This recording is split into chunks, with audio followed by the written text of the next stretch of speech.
Often social, economic and political issues transpire to drive returns in markets. Now this is sentiment ebbs and flows as it tries to find fair value for markets. Tonight we'll be looking at a collection of graphs we've found thought-provoking during the last month.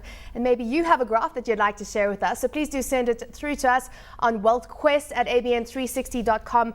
We'd love to discuss what's caught your eye. In the meantime, let's take a look at what's caught our eyes. So I think, Roland, you're kicking this off.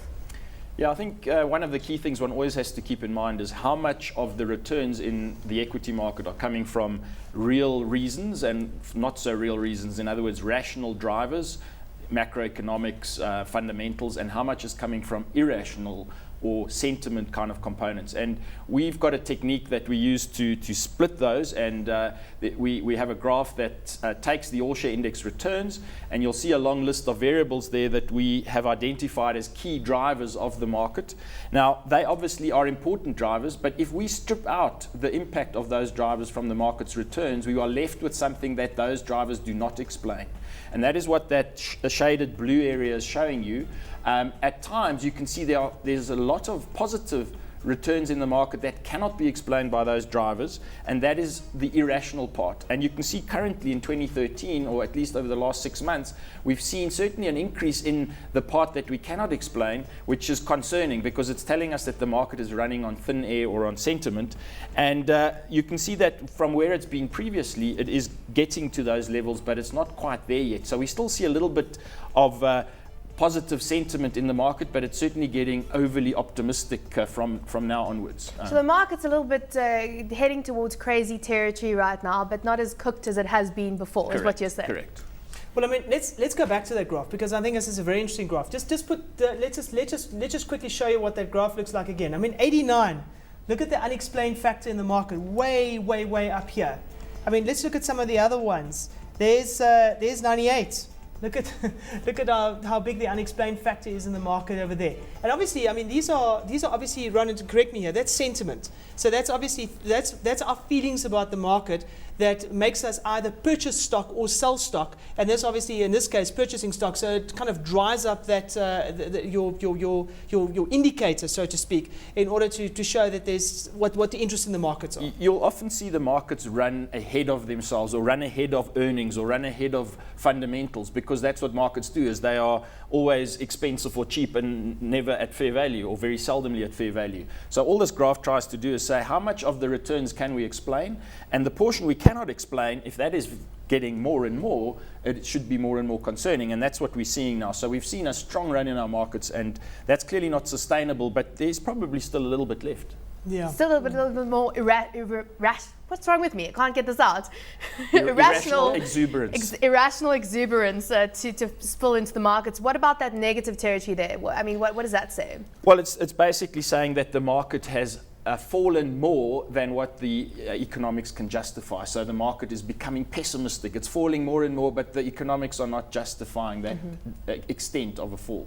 So markets become at some point cheap in the sense that they're just falling on for no good reason, and then they'll start recovering again. So it's a cycle. Okay. Now, I suppose it's time for us to kind of swap around here, you know, and you're not going to be the anchor for this one. Been waiting to do this for so long, Kobe. So you're not going to be the anchor for this one, but you've brought two graphs, and I think it's important for you to share those with us. It is important because it gives you some insight into what goes on in my mind.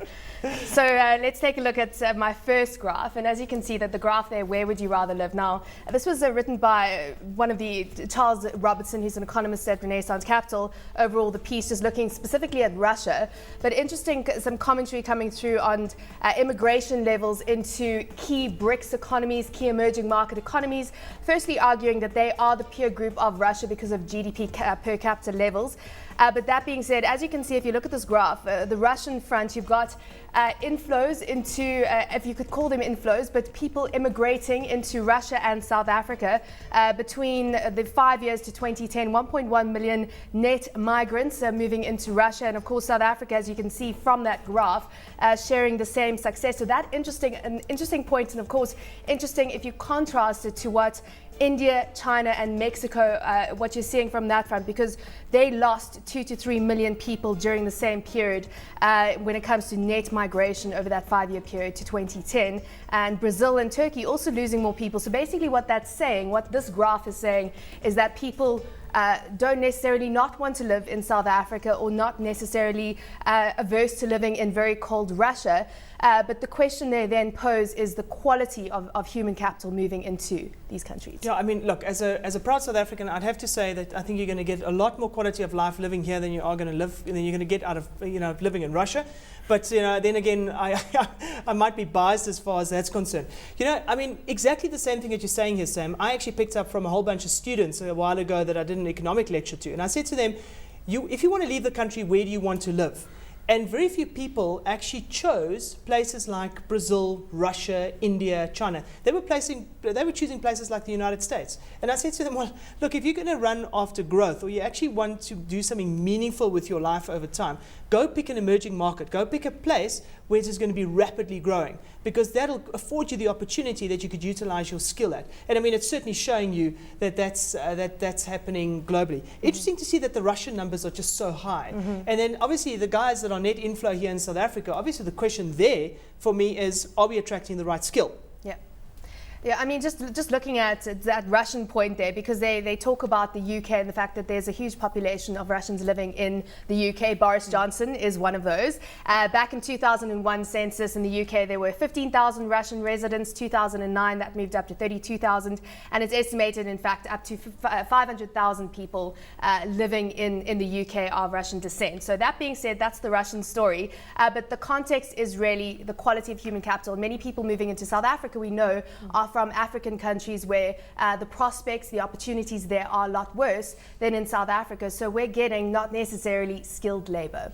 Okay, well, let's have a look at a graph as far as that is concerned, because we've actually shown you over here, and Sam needs to talk you actually through it, but tertiary, secondary, and primary only contributions to education. Is that right? Yeah, so this once again from the World Bank, and basically it's showing of the pretty much the populations there, what percentage of the population has a tertiary education, what percentage of the population has primary education and secondary education. You can see very much in Russia, where they've won 27 Nobel Peace Prizes, basically more than 50% of that population has a tertiary education. That, of course, indicates a highly educated population on the Russian front versus South Africa, different story. Interesting enough, I actually looked at some education scores the other day for South Africa, and it was quite interesting to see that even within an African context, and I mean, there's a whole bunch of grading and systems that you could use for education, but for this one measure, we were actually slap bang in the middle somewhere.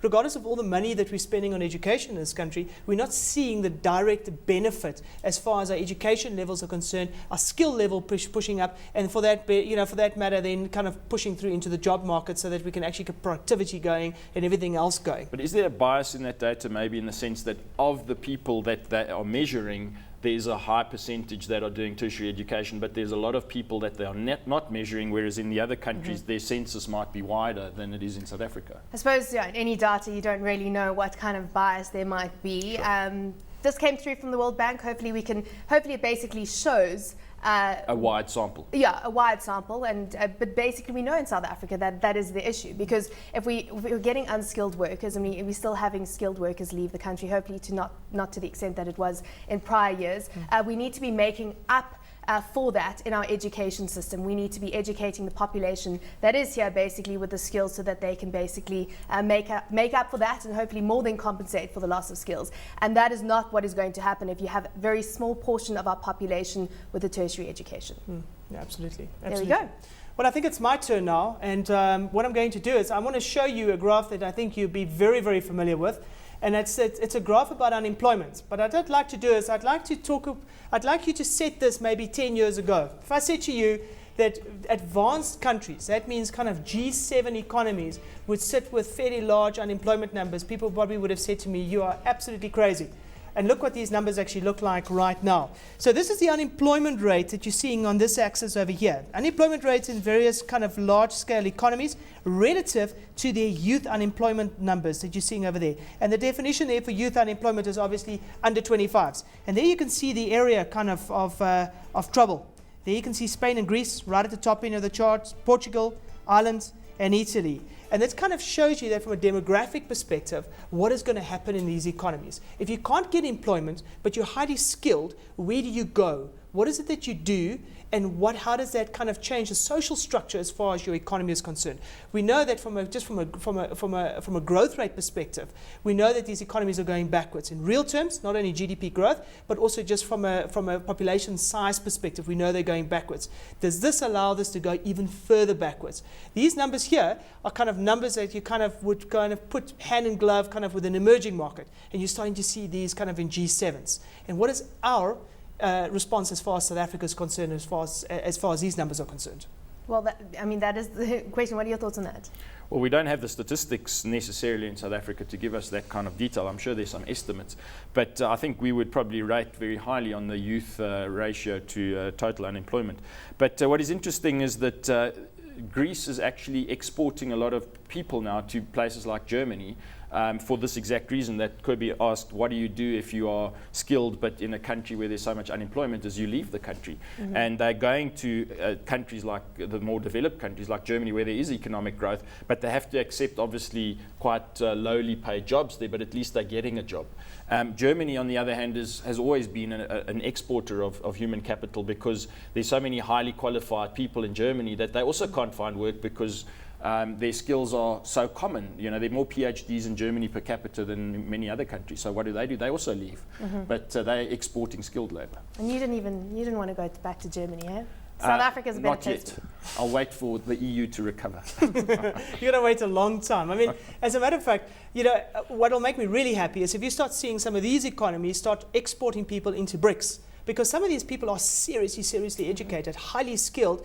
They've got lots of skill, and they've actually, quite frankly, been a major part of the EU engine up to this point. The question is, where do they go? And I kind of start seeing, and I kind of, you know, I get that feeling, that Central European feeling at the turn of the century, where the father says to the son, there's no opportunity here, maybe you should go to the promised land, which is the United States. And you might start seeing some of that start happening again. But this time, maybe from the EU into other BRIC type countries.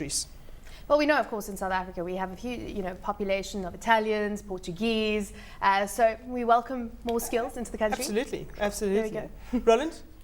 Yeah, we just wanted to put into context the rand. We've seen some substantial weakness in the rand, but it might be worth just highlighting that the rand isn't as weak as it might appear when you compare it to other emerging market currencies. So we've had strong equity market and bond market returns in 2012, but a very weak currency. But if you look at this graph, you will see that we've plotted, for example, the thick line there is the rand, and you'll see the two extreme events there, which is Marikana and more recently the sort of January effect, which is the credit rating downgrades and other macroeconomic reasons why the currency is weakened. But if you look overall, we've got the Brazilian real, the Mexican peso, the Indian rupee on this graph, and most of these emerging market currencies have depreciated by about the same amount. So the South African currency in the bigger picture has just moved in line with other emerging markets. So it's not necessarily a domestic issue as much as it is an emerging market issue.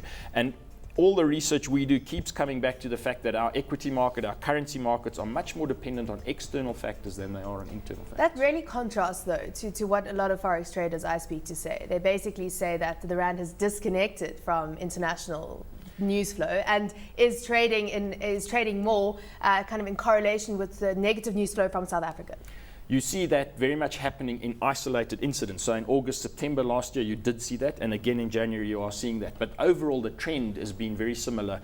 I would definitely say that in January this year, there has been a disconnect where foreigners are now selling our bonds, which is largely contributing to a weaker currency as well. They haven't been selling our bonds. Mm-hmm. So maybe from now onwards, there is a bit of a disconnect. But so far, the rand and other emerging market currencies have lost about 10% of their value over the last year. What's the sense where to from here for emerging market currencies? Is the rand going to get weaker, much weaker relative to other emerging market currencies who, as you say, have also weakened in the past 12 months? Well, I mean, going forward, obviously, at some point, the domestic fundamentals will have to play a role. So they are more negative than other emerging markets. So the rand could still see more weakness. Our currency strategist is actually forecasting that the rand will strengthen this year back to 850.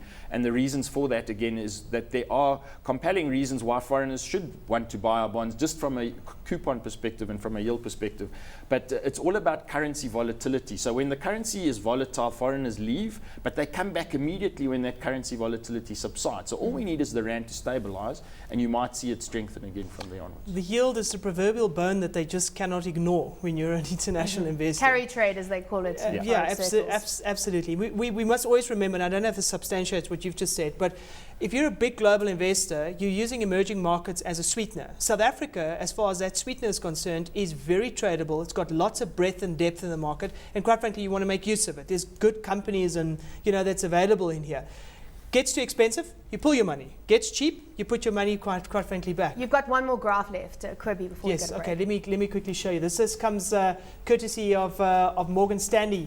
And if you have a look at it, you'll see the global GDP growth rates and where they've actually, you see the contribution, between emerging markets and developed markets.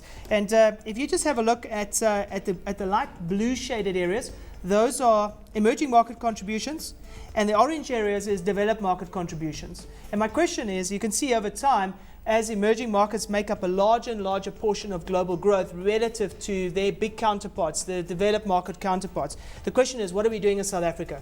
Are we playing our role on the global scale so that we become an investor of choice or investment destination of choice, or are we not? And what are the things that we need to do as a country in order to make sure that we can become more meaningful as far as emerging market contribution is concerned?